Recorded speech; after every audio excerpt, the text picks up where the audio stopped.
Bonsoir à tous, j'espère que vous allez bien. Alors ce soir, on va faire un petit point sur le début de saison du LOSC qui vient de se qualifier pour les phases de groupe de la Conférence League Europa.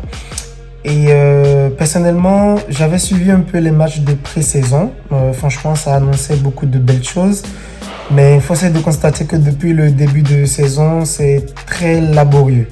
Déjà, le premier match, on a joué contre Nice. Franchement, on a beaucoup souffert. On a eu beaucoup de chances de s'en sortir en fin de match sur cette tête de Diakité. Ensuite, le match contre Nantes également. Franchement, pour moi, c'était un match difficile. On a réussi à gagner 2-0, mais c'est pareil. J'ai trouvé que Nantes nous a mis un peu en difficulté sur ce match-là et qu'ils auraient pu faire beaucoup plus s'ils avaient été plus efficaces.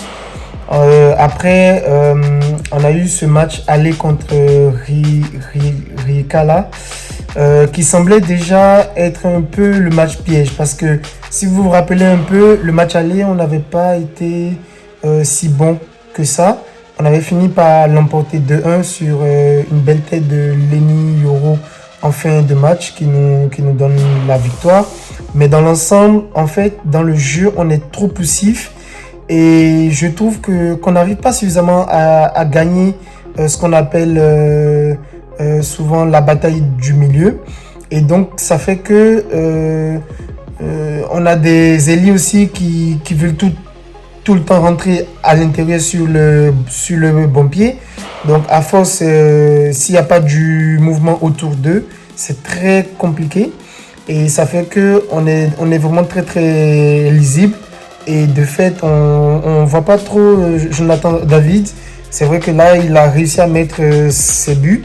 Mais franchement, dans le jeu, c'est très très pauvre. D'ailleurs, vous avez vu le week-end dernier comment on s'est fait cueillir et punir du coup face à Lorient. Et ce soir, franchement, c'était encore très laborieux. Honnêtement, personnellement, jusqu'au but refusé de Jonathan David, j'ai trouvé qu'on ronronnait beaucoup, qu'il n'y avait pas assez de mouvement. Et il y avait très peu de satisfaction à sortir de notre équipe. Si ce n'est Chevalier qui a fait quelques bons arrêts. Sur le but, bon, allez, on dira peut-être qu'il n'a su pas bien sa sortie. Mais moi, je pense qu'il est un peu délaissé aussi. Parce que juste derrière, il fait une bonne parade. Malheureusement, le ballon retourne dans les pieds de l'attaquant. Mais franchement, sur ce match, j'ai trouvé que l'idée du jeu y est encore. Et que le coach, en fait, on sent qu'il met un travail en place à l'entraînement, mais que ce travail, en fait, il a encore du mal à prendre, en tout cas, du niveau offensif. Et il nous manque un joueur d'impact qui va vraiment casser les lignes et nous permettre de vraiment créer le désordre dans le camp adverse. Parce que nos attaques, elles sont encore trop timides. On dirait que, je sais pas, on joue tranquillement, vas-y, donne-moi la balle, reprends-la, donne-moi la balle, reprends-la. Il n'y a pas de mouvement. Et les dribbleurs qu'on a qui sont censés être sur les côtés, franchement, surtout Zegova, franchement, je l'aime beaucoup. Mais on connaît tous son jeu aujourd'hui. Il ne va jamais sur son pied droit. Jamais il va sur son pied droit.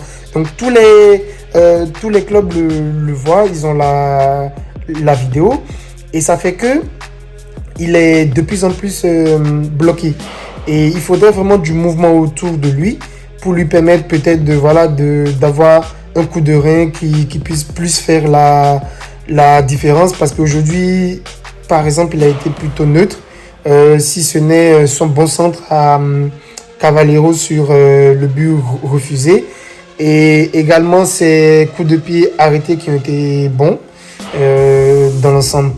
Après, franchement, il faudrait qu'on se ressaisisse.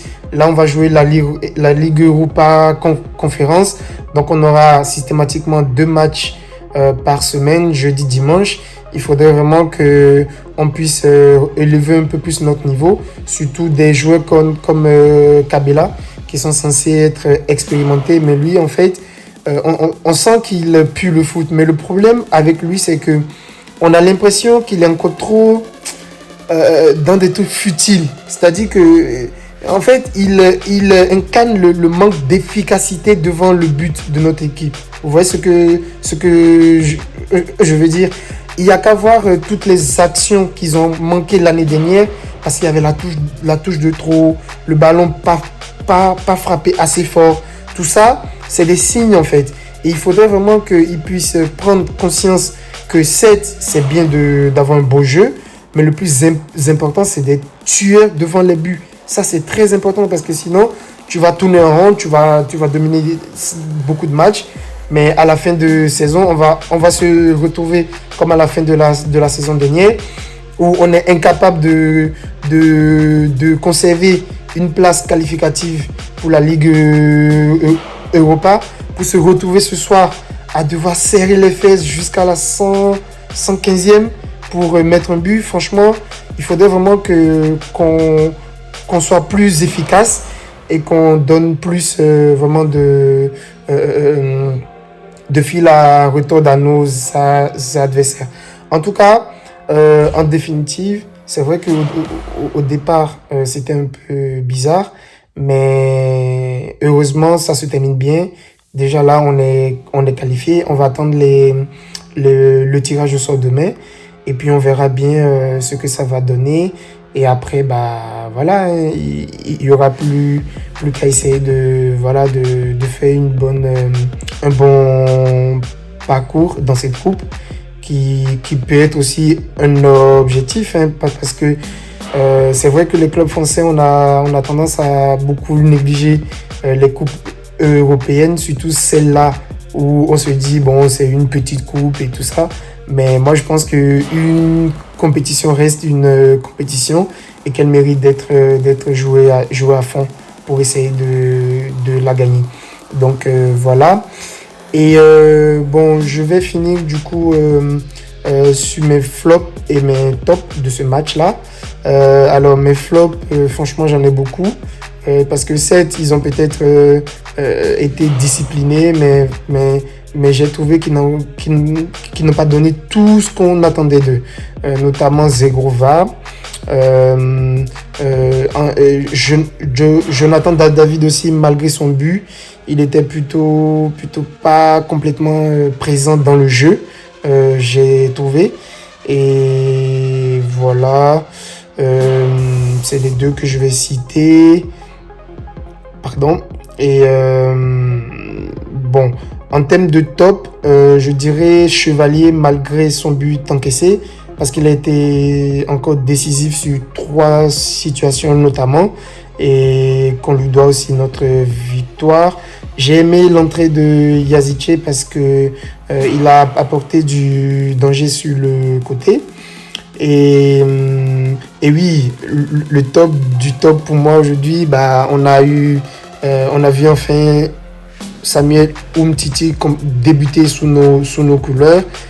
Franchement, ça n'augure que du positif pour la suite, en espérant qu'il tienne bon, qu'il soit en forme et qu'il puisse enchaîner et nous apporter son expérience tout au long de cette saison. Donc voilà, on est reparti. J'essaierai de commenter plus ou moins régulièrement donc les matchs du LOSC, et je vous réserve de très belles surprises en début d'année. Vous verrez, donc n'hésitez pas, pour ceux qui ne le sont pas encore, abonnez-vous, partagez, et on se dit donc à très bientôt pour la suite de la saison. Merci et ciao.